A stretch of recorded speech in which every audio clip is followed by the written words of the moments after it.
अस्सलाम वालेकुम students, I hope you all are fine.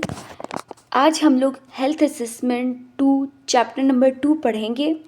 Chapter number 1 हमारी प्लेलिस्ट में मौजूद है। वीडियो स्टार्ट करने से पहले आपसे रिक्वेस्ट है कि काइंडली मेरे चैनल को सब्सक्राइब करें, वीडियो को लाइक करें और अगर किसी का कोई भी क्वेश्चन है तो वो मुझसे कमेंट सेक्शन में पूछ सकता है।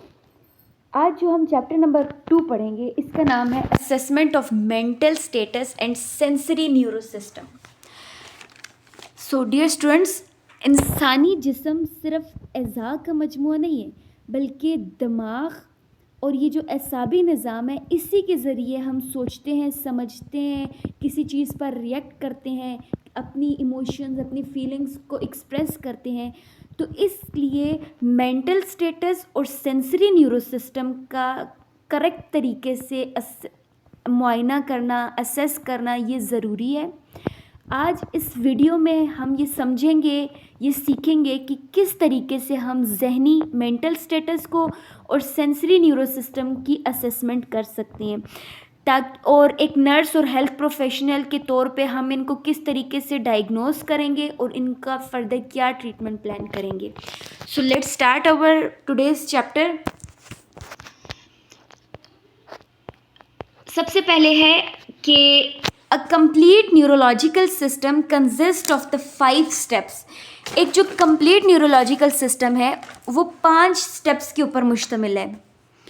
स्टेप नंबर 1 है हमारे पास, जिसमें हम लोग पहले मेंटल स्टेटस की एग्जामिनेशन करते हैं, फिर क्रेनियल नर्व्स की असेसमेंट करते हैं, रिफ्लेक्स टेस्टिंग करते हैं, मोटर सिस्टम असेसमेंट करते हैं और सेंसरी सिस्टम असेसमेंट करते हैं।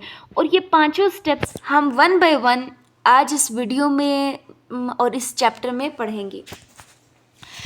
A simple means of gathering a great deal of information about patient neurological system is to observe patient walking, talking, seeing and hearing.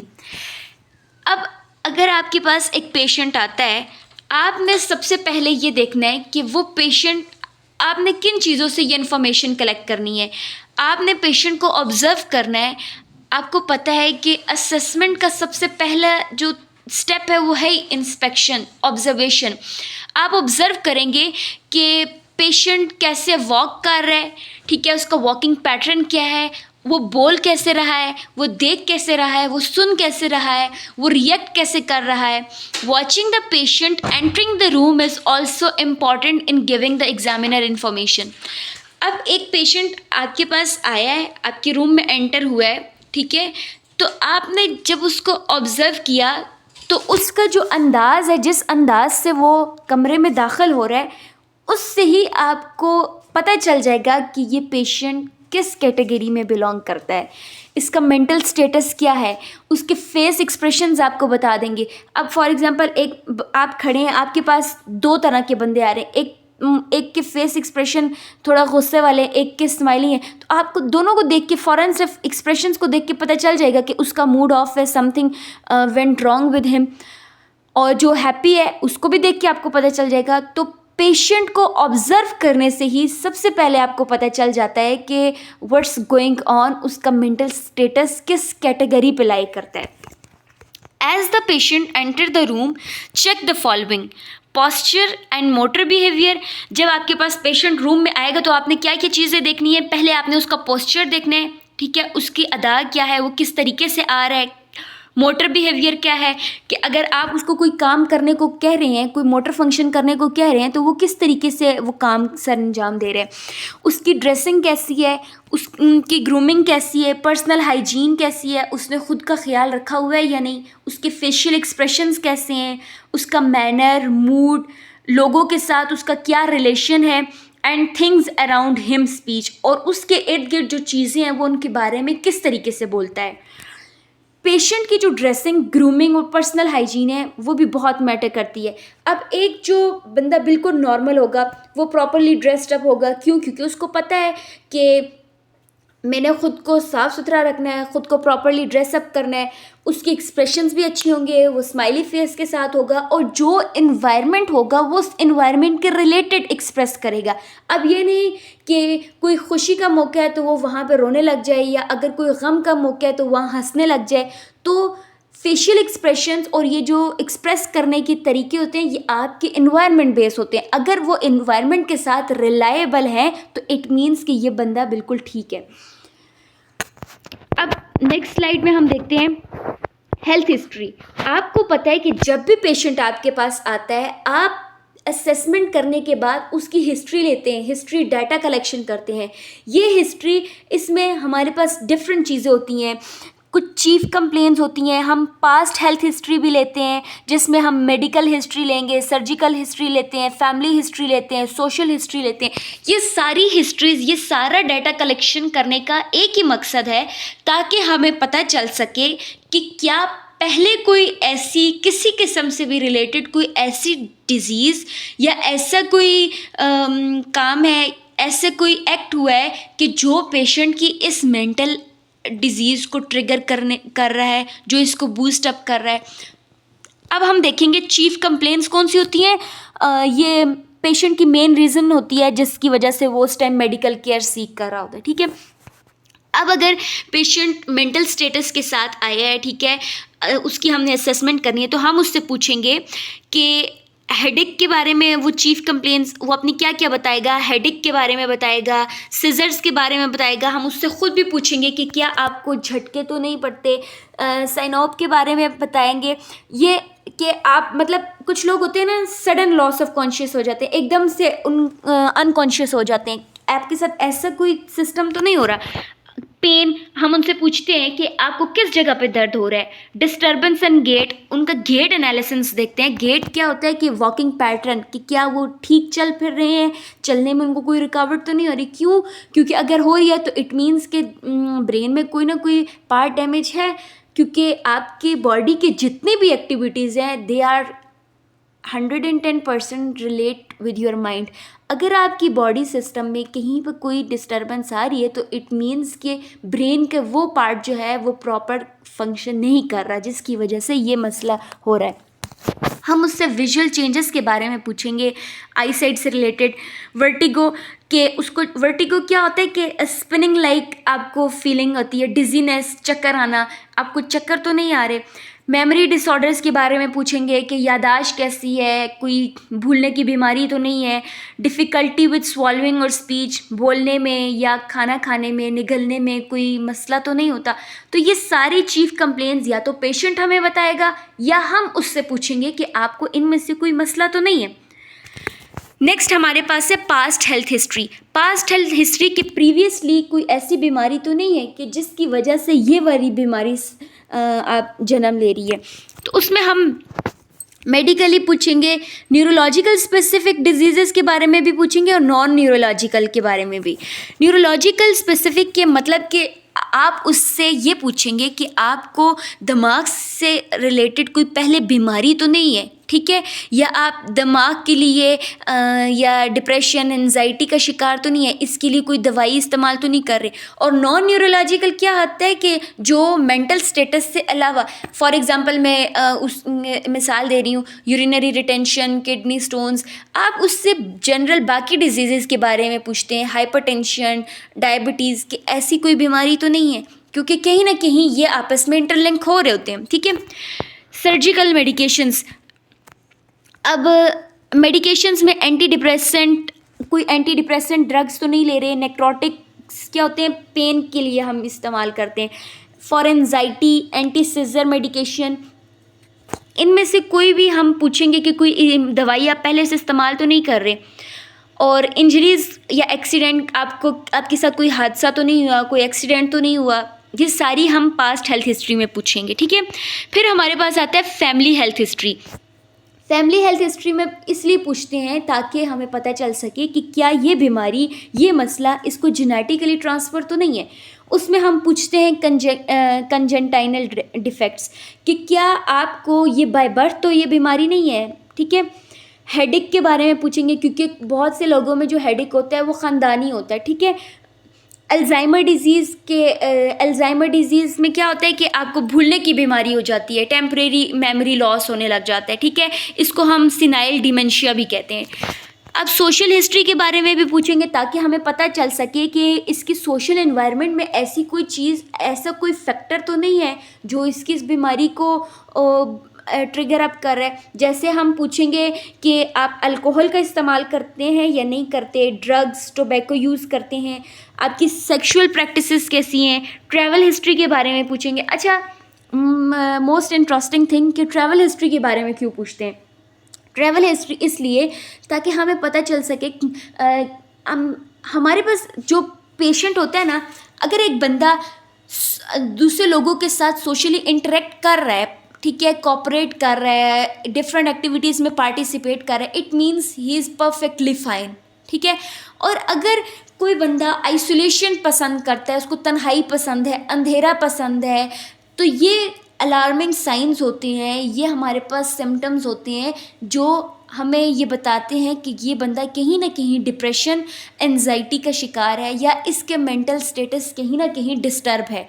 और travel history भी इसलिए पूछेंगे कि ट्रैवलिंग में क्या होता है कि हम ग्रुप्स, फैमिली के साथ, फ्रेंड्स के साथ, रिलेटिव्स के साथ कहीं घूमने फिरने जाते हैं। हम पूछेंगे कहीं रिसेंटली आपने कहीं विज़िट किया, अगर किया है तो इट मीन्स कि he is socially interacting with others.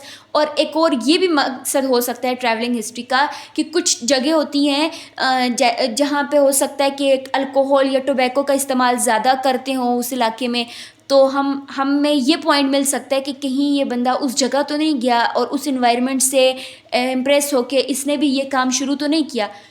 तो ट्रैवलिंग हिस्ट्री में हम ये असेसमेंट ले रहे होते हैं। वर्क एंड होम एनवायरनमेंट कि आपके ऑफिस का और होम का, घर का क्या एनवायरनमेंट है। ये लड़ाई झगड़े वाला माहौल तो नहीं है, क्योंकि बहुत से बच्चे, 90% बच्चे जो डिप्रेशन का शिकार होते हैं, उनका यही मसला होता है कि वो घर से डिप्रेस होते हैं, उनके घर में ये लड़ाई झगड़े, इस तरह के मसले मसाइल होते हैं जो वो बच्चे एनजाइटी और डिप्रेशन में चले जाते हैं। हॉबीज़ एंड लेजर एक्टिविटीज़, हम उससे उसकी हॉबीज़ के बारे में पूछेंगे, उसको क्या पसंद है। इससे हमें ये पता चलेगा कि ये कहीं ना कहीं आइसोलेशन का शिकार तो नहीं है। अब हॉबीज़ में अगर वो मुझसे पूछें कि आपको किन काम करने से आपको सुकून मिलता है, अगर मैं बोलूँ कि नहीं मुझे अकेला रहना पसंद है, तो इट मीन्स कि मेरे साथ कुछ मसला है, ठीक है। स्ट्रेस के बारे में आपको किसी किस्म की कोई टेंशन तो नहीं है। आपने देखा होगा पेशेंट आपके पास पहले आता है, क्या बोलता है कि मुझे ये मसला है, मुझे सर दर्द है या ये, तो हम सबसे पहले क्या पूछते हैं कि आपको कोई स्ट्रेस तो नहीं है, एग्ज़ाम्स तो नहीं हो रहे। क्यों? क्योंकि स्ट्रेस, इसकी वजह से ऑब्वियसली आपका मेंटल स्टेटस डिस्टर्ब होता है। फिर क्या है कि हेल्थ मेंटेनेंस एक्टिविटीज़, हम उसके बाद उस पेशेंट से ये भी पूछेंगे कि क्या वो हेल्थ मेंटेनेंस एक्टिविटीज़ कर रहा है, मतलब वो अपनी हेल्थ को मेंटेन कर रहा है। वो कौन कौन सी एक्टिविटीज़ हैं। स्लीप के बारे में पूछेंगे हम उससे कि क्या उसकी स्लीप जो पैटर्न है वो बिल्कुल ठीक है, वो अपने टाइम पे सोता है, टाइम पे उठता है या नहीं। डाइट के बारे में पूछते हैं हम पेशेंट की कि वो खाता क्या है, हेल्दी फूड लेता है, जंक फूड आइटम्स लेता है, क्या एक्सरसाइज करता है या नहीं, क्योंकि एक्सरसाइज जो है वो आपको बहुत सी बीमारियों से बचा के रखते हैं, ठीक है। यूज़ ऑफ सेफ्टी डिवाइसेस, क्या वो सेफ्टी डिवाइसेस जैसे हेलमेट का इस्तेमाल हो गया, गाड़ी में सीट बेल्ट का इस्तेमाल हो गया, क्या वो इन छोटी छोटी जो सेफ्टी डिवाइसेस हैं इनका इस्तेमाल करता है या नहीं करता। हेल्थ चेकअप्स, अगर उसको कोई बीमारी है तो वो रूटीन प्रॉपर हेल्थ चेकअप्स ले रहा है या नहीं ले रहा। अगर मेंटल स्टेटस से भी है तो क्या वो प्रॉपर अपने सेशन कंटिन्यू कर रहे हैं या नहीं। तो इससे भी हमें पता चलता है कि पेशेंट अपनी हेल्थ को कितना मेंटेन कर रहा है। अगर वो ऑब्वियसली हेल्थ चेकअप नहीं ले रहा तो हमें पता चल जाएगा कि भाई इसने अपने प्रॉपरली वो सेशंस कंटिन्यू नहीं किए, इसने अपनी प्रॉपरली मेडिसिन इस्तेमाल नहीं की या सेफ्टी डिवाइसेस का इस्तेमाल नहीं किया, तो इसके साथ ये मसला हो सकता है, ठीक है। नेक्स्ट हमारे पास है objective data, the physical examination. अब हमें फ़िज़िकल एग्जामिनेशन के लिए कौन कौन सी चीज़ों के ज़रूरत होगी। एक है हमारे पास पेन लाइट, हाँ ठीक है, हमें पेन लाइट की ज़रूरत होगी, टंग ब्लेड की ज़रूरत होगी, कॉटन स्वैब चाहिए, कॉटन बॉल चाहिए, ट्यूनिंग फॉर्क्स चाहिए होती हैं और परकशन हैमर चाहिए होता है। ट्यूनिंग फॉर्क हम लोग जब न्यूरोलॉजिकल फंक्शन या हेयरिंग के असेसमेंट करते हैं ना, तो हमें वहाँ पे वाइब्रेशन के लिए चाहिए होती है, वाइब्रेशन बीट करने के लिए। और परकशन हैमर जो है ये हम डीप टेंडन रिफ्लेक्सेस के लिए हम यूज़ करते हैं, ठीक है। अब यहाँ पे पिक्चर्स हैं, ये जो है ये हमारे पास है पेन लाइट है, ये ट्यूनिंग फॉर्क है जिससे हम वाइब्रेशंस प्रोड्यूस करते हैं, ठीक है। ये कॉटन स्वैब्स हैं और ये हमारे पास ये जो है ये है परकशन हैमर जिससे हम डीप टेंडन रिफ्लेक्सेस करते हैं। ये कॉटन स्वैब्स हैं, ठीक है। अब क्या है असेसमेंट ऑफ मेंटल स्टेटस। अब हम किस तरीके से मेंटल स्टेटस की असेसमेंट करेंगे? Posture and movement. सबसे पहले हम पेशेंट का पॉस्चर और मूवमेंट को चेक करेंगे कि क्या जब वो खड़ा होता है तो वो बिल्कुल ठीक खड़ा हो सकता है, अगर वो चलता है तो उसकी गेट एनालिसिस कैसी है। इसमें हम क्या देखते हैं? एबिलिटी टू वॉक पेशेंटली, क्या वो प्रॉपरली पेशेंटली क्वाइटली चल सकता है या नहीं।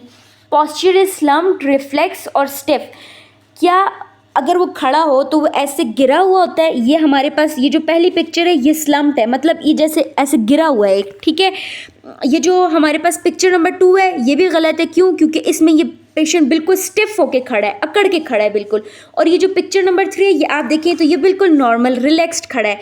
तो अगर इन तीनों पिक्चर्स में हम देखें तो तीनों पिक्चर में हमें पता चल रहा है कि फर्स्ट पिक्चर में ये स्लम्प्ड है, सेकंड पिक्चर में जो है ये बिल्कुल स्टिफ होके खड़ा है और थर्ड पिक्चर बिल्कुल एक्यूरेट है जिसमें वो पेशेंट रिलैक्स होके खड़ा है। तो इससे हम उसकी गेट और मूवमेंट पॉस्चर देख सकते हैं। और फिर हम देखेंगे पेशेंट का गेट कि अगर वो चलता है तो उसका वॉकिंग पैटर्न कैसा है, ठीक है। Dress, grooming and personal hygiene. मैंने आपको पहले भी बताया था कि ग्रूमिंग, ड्रेसिंग, पर्सनल हाइजीन का ख्याल रखना that is so interesting thing कि जो बंदा बिल्कुल ठीक होगा वो अपनी ज़ाहिर सफाई सुथराई का ख्याल करेगा। अब आपने देखा होगा कि बहुत से लोग ये जो हमारे पास डिफरेंट अल्कोहल वग़ैरह और ये टोबैको और इस तरीके की ड्रग्स का इस्तेमाल करते हैं और वो किस तरीके से सड़कों पे कितनी गंदगी में रह रहे होते हैं। क्यों? क्योंकि वो चीज़ें वो इनटेक कर करके उनका दिमाग इतना सिडेट हो जाता है कि उनको गंदगी भी फील नहीं होती, तो उनका मेंटल स्टेटस ठीक नहीं है, इसीलिए तो वो गंदगी में रह रहे हैं। वरना जो बिल्कुल नॉर्मल बंदा हो वो तो इस इन्वायरमेंट में नहीं रह सकता।